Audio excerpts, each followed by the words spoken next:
ആദ്യം ഇന്നത്തെ പ്രൈം സ്റ്റോറിയിലേക്കാണ്. Mathrubhumi news big impact. Sabarimala കൊള്ളയിൽ കൂടുതൽ പേർ പ്രതികളാകും.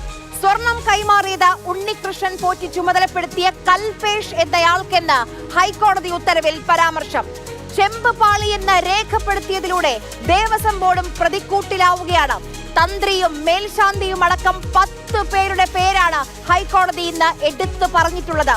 മാതൃഭൂമി ന്യൂസ് പുറത്തുവിട്ട ശബരിമലയിലെ സ്വർണ്ണക്കൊള്ള അന്വേഷിക്കാൻ SIT ഇന്ന് ഹൈക്കോടതി വിപുലപ്പെടുത്തിയിട്ടുണ്ട്.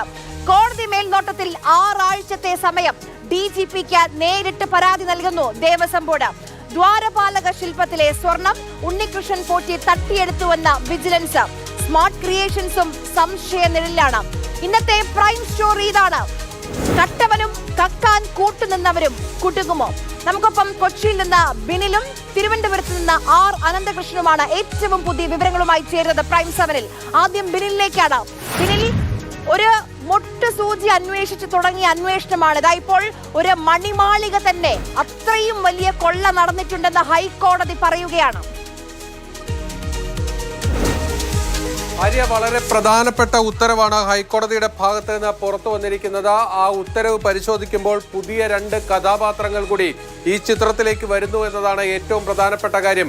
അതായത് നമ്മൾ തുടങ്ങിയത് ദ്വാരപാലക ശില്പങ്ങളിലെ സ്വർണ്ണപ്പാളികൾ അഴിച്ചെടുത്തു കൊണ്ടുപോയി സ്വർണം പൂശി തിരിച്ചു കൊണ്ടുവന്നതിലെ തട്ടിപ്പിൽ നിന്നാണ് എങ്കിൽ അതിനപ്പുറത്തേക്ക് ശബരിമല ശ്രീകോവിലെ വാതിൽ പാളികൾ അടക്കം അഴിച്ചു കൊണ്ടുപോയി പൂശിയതിലും തട്ടിപ്പുണ്ട് എന്നതാണ് വ്യക്തമാക്കുന്നത്. അതായത് 2019 മാർച്ച് മാസം മുതൽ 2019 ഒക്ടോബർ മാസം വരെയാണ് ഈ സ്വർണ്ണക്കൊള്ള അരങ്ങേറിയിരിക്കുന്നത്. ആദ്യം അഴിച്ചു കൊണ്ടുപോകുന്നത് വാതിലുകളാണ്. ആ വാതിലുകൾ അഴിച്ചു കൊണ്ടുപോയപ്പോൾ സ്പോൺസറായി രംഗത്ത് വന്നത് ഗോവർദ്ധൻ എന്നയാളാണ്. ഈ ഗോവർദ്ധൻ 325 ഗ്രാം സ്വർണം സ്മാർട്ട് ക്രിയേഷൻസിൽ നൽകിയതായി ഹൈക്കോടതി ആ രേഖകൾ പരിശോധിച്ച് വ്യക്തമാക്കുന്നുണ്ട്. മറ്റൊരു പ്രധാനപ്പെട്ട വസ്തുതയുള്ളത്, ഈ കേസുമായി ബന്ധപ്പെട്ട നിർണായകമായ വിവരങ്ങളുള്ളത് ഈ കൽപേഷ് എന്നയാൾക്ക്, കൽപേഷിന് ഈ സ്വർണം കൈമാറി എന്നതാണ്. അതായത് ഇന്ന് ഒക്ടോബർ മാസം 10-ാം തീയതിയാണ്. 6 വർഷം മുൻപ് ഇതേപോലൊരു ദിവസമാണ് ഈ സ്വർണം കൽപേഷിന് സ്മാർട്ട് ക്രിയേഷൻസിൽ നിന്ന് കൈമാറിയിരിക്കുന്നത്. 474.9 ഗ്രാം സ്വർണം. ആ സ്വർണമാണ് ശബരിമലയിലെ ദ്വാരപാലക ശില്പങ്ങളിൽ നിന്ന് അത് വേർതിരിച്ചെടുത്ത സ്വർണത്തിൽ ബാക്കിയുണ്ടായിരുന്നത്. അതായത് ഉണ്ണികൃഷ്ണൻ പോറ്റി സ്പോൺസറായി രംഗത്ത് വന്ന എങ്കിലും ഉണ്ണികൃഷ്ണൻ പോറ്റിക്ക് 1 രൂപ പോലും ചെലവായിട്ടില്ല. ഉണ്ണികൃഷ്ണൻ പോറ്റി ശബരിമലയിലെ ദ്വാരപാലക ശില്പങ്ങളിൽ ഉണ്ടായിരുന്ന സ്വർണം അടിച്ചു മാറ്റുകയും ചെയ്തു. ഈ സ്വർണം ഉണ്ണികൃഷ്ണൻ പോറ്റി ആവശ്യപ്പെട്ട പ്രകാരം കൽപേഷ് എന്ന വ്യക്തിക്ക് നൽകിയെന്നാണ് ഈ റിപ്പോർട്ടിൽ വ്യക്തമാക്കുന്നത്. മറ്റൊരു പ്രധാനപ്പെട്ട കാര്യം സ്മാർട്ട് ക്രിയേഷൻസ് ആണ്. ഇതുവരെ സ്മാർട്ട് ക്രിയേഷൻസ് പറഞ്ഞിരുന്നത് ഞങ്ങൾ ചെമ്പ് മാത്രമേ സ്വർണം പൊതിയാൻ ഉപയോഗിക്കുകയുള്ളൂ, സ്വർണത്തിന്റെ ഒരു തരിമ്പ് പോലും ഉണ്ടെങ്കിൽ ഞങ്ങൾ സ്വീകരിക്കില്ല. സ്മാർട്ട് ക്രിയേഷൻസിലെത്തിയത് വെറും ചെമ്പ് പാളികളാണ്. എന്നാൽ അതെല്ലാം ഇപ്പോൾ വ്യാജമാണ് എന്ന് വ്യക്തമാകുകയാണ്. സ്മാർട്ട് ക്രിയേഷൻസിൽ വെച്ചാണ് ഈ തട്ടിപ്പുകൾ മുഴുവൻ നടന്നിരിക്കുന്നത്. അവിടെ വെച്ച് ഒരു പ്രത്യേക സൊല്യൂഷൻ ഉപയോഗിച്ചുകൊണ്ട് ഈ സ്വർണം വേർതിരിച്ചെടുത്തു. 988 ഗ്രാം സ്വർണം വേർതിരിച്ചെടുത്തു എന്നതാണ് ഹൈക്കോടതി ആ ഉത്തരവിൽ വ്യക്തമാക്കുന്നത്. അതിൽ നിന്ന് ഈ ദ്വാരപാലക ശില്പത്തിൽ പൂശിയത് കൂടാതെ 109 ഗ്രാം സ്വർണം ഇവരുടെ പണിക്കൂലിയായി ഇവർ സ്വീകരിച്ചു. അതിനുശേഷം ബാക്കി വന്നതാണ് ഉണ്ണികൃഷ്ണൻ പോറ്റിയെ ആവശ്യപ്പെട്ട പ്രകാരം കൽപേഷ് എന്ന വ്യക്തിക്ക് കൈമാറിയത്. ഈ കൽപേഷ് ആര് എന്ന് കണ്ടെത്തുകയാണ് ഇതിൽ ഇനി നിർണായകമായിട്ടുള്ളത്. അപ്പോഴാണ് ഈ സ്വർണം ഈ ഉണ്ണികൃഷ്ണൻ പോറ്റിയുടെ കയ്യിലേക്ക് തിരികെ എത്തിയിട്ടുണ്ടോ അതോ കൽപേഷ് മറ്റാർക്കെങ്കിലും കൊടുത്തിട്ടുണ്ടോ തുടങ്ങിയ കാര്യങ്ങൾ വ്യക്തമാകുകയുള്ളൂ. മറ്റൊരു പ്രധാനപ്പെട്ട വാർത്ത എന്നത് ഈ 2019 ഫെബ്രുവരി മാസം 12-ാം തീയതി ശബരിമല എക്സിക്യൂട്ടീവ് ഓഫീസർ അവിടുത്തെ വാതിലുകൾ സ്വർണം പൂശാൻ ഒരു കത്ത് അയക്കുന്നുണ്ട്. ആ കത്തിൽ ഗോൾഡ് ക്ലാഡഡ് ഡോർസ് എന്നാണ് പറഞ്ഞിരിക്കുന്നത്. അതായത് സ്വർണം പൊതിഞ്ഞ ഡോറുകൾ എന്നാണ് പറഞ്ഞിരിക്കുന്നത്. പക്ഷേ അതിൻ്റെ തൊട്ടടുത്ത മാസം തിരുവിതാംകൂർ ദേവസ്വം ബോർഡിൻ്റെ കമ്മീഷണർ അത് ബോർഡിന് മുൻപാകെ വയ്ക്കുമ്പോൾ അത് വെറും ചെമ്പ് പാളികൾ പൊതിഞ്ഞ ഡോറായി മാറുന്നു. ഗോൾഡ് ക്ലാഡഡ് എന്ന വാക്ക് അവിടെ ഇല്ലാതാകുന്നു.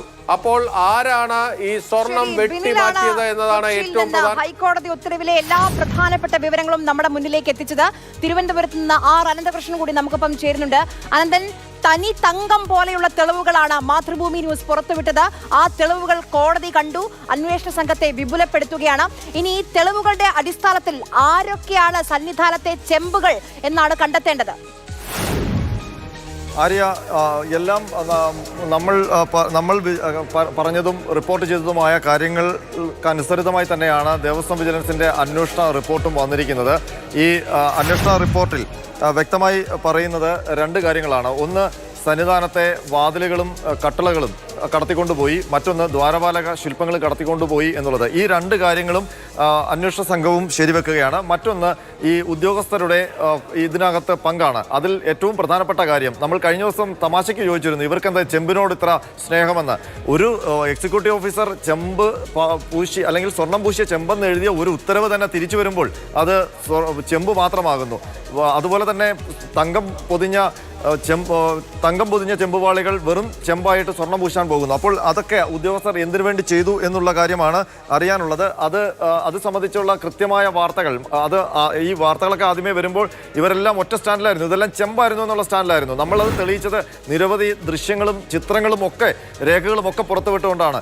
അപ്പോൾ കോടതിയും ഇപ്പോൾ പറയുന്നു, ആ ചെമ്പ് എന്ന് രേഖകളിൽ എഴുതിയ ഉദ്യോഗസ്ഥർ അവർ ക്രമക്കേട് കാണിച്ചിരിക്കുന്നു എന്ന സംശയമുണ്ട് എന്നുള്ളതാണ്. അപ്പോൾ വ്യക്തമാണ് കാര്യങ്ങൾ. ശബരിമല സന്നിധാനം കേന്ദ്രീകരിച്ച് ഉദ്യോഗസ്ഥരും ഉണ്ണികൃഷ്ണൻ പോറ്റിയും അയാൾക്ക് പിന്നിൽ അണിനിരുന്ന ഒരു സംഘവും ചേർന്ന് വലിയ തോതിൽ സ്വർണ്ണക്കൊള്ള നടന്നിരിക്കുന്നു. പക്ഷേ ഇതുവരെ ദേവസ്വം വിജിലൻസ് കണ്ടെത്തിയ കാര്യങ്ങളിൽ ഏതാണ്ട് ഒരു 474.9 ഗ്രാം സ്വർണത്തിൻ്റെ ലാഭം ഉണ്ണികൃഷ്ണൻ പോറ്റി നടത്തി എന്നുള്ളതാണ്. പക്ഷേ അത്രയുമാണോ? അതൊരു 60 പവനിൽ താഴെയാണ്. അപ്പോൾ അത്രയും 60 പവനിൽ താഴെയുള്ള സ്വർണത്തിന് വേണ്ടി ഇത്രയും വലിയ തിരിമറികൾ ഇത്രയും ഉദ്യോഗസ്ഥരുടെ സഹായത്തോടെ ഉണ്ണികൃഷ്ണൻ പോറ്റി ചെയ്യുമോ എന്നുള്ള സംശയം വരുന്നുണ്ട്. ഏതായാലും ഈ സ്മാർട്ട് ക്രിയേഷൻസിൻ്റെ CEO അടക്കമുള്ളവരുടെ മൊഴി എടുത്തുകൊണ്ടൊരു പരിശോധനാ റിപ്പോർട്ട് ആണ് ദേവസ്വം വിജിലൻസ് സമർപ്പിച്ചിരിക്കുന്നത്. അപ്പോൾ അതിൽ തന്നെ ഗുരുതരമായ ക്രമക്കേടുകൾ കണ്ടെത്തുമ്പോൾ അത് SIT ഇനി കണ്ടെത്തേണ്ടത് ഇത്രയും മാത്രമാണോ ഇവർ ഇതുകൊണ്ട് നേടിയ ലാഭം എന്നുള്ളതാണ്, അതോ അതിലും വലിയ കഥകൾ ഇനി വരാനുണ്ടോ എന്നുള്ളതാണ്. ആര്യ, ശരി. ആർ അനന്തകൃഷ്ണനും കൊച്ചിയിൽ നിന്ന് ബിനിലുമാണ് ഈ വാർത്തയുടെ പ്രധാനപ്പെട്ട വിശദാംശങ്ങൾ നമ്മുടെ മുന്നിലേക്ക് എത്തിച്ചത്. അറിയേണ്ടത്, ഈ ഉദ്യോഗസ്ഥരൊക്കെ എന്തായാലും കൂട്ടുനിന്ന ഉദ്യോഗസ്ഥരൊക്കെ കുടുങ്ങുമെന്ന് ഉറപ്പാണ്. വലിയ രീതിയിലുള്ള അന്വേഷണം നടക്കാൻ പോവുകയാണ്. എങ്ങനെയാണല്ലേ ഒരു കോടതി ഇടപെട്ടത് കൊണ്ട് എത്ര വലിയ സ്വർണ്ണ കൊള്ളയാണ് ഇപ്പോൾ നമ്മുടെ മുന്നിലേക്ക് എത്തിയിരിക്കുന്നത്.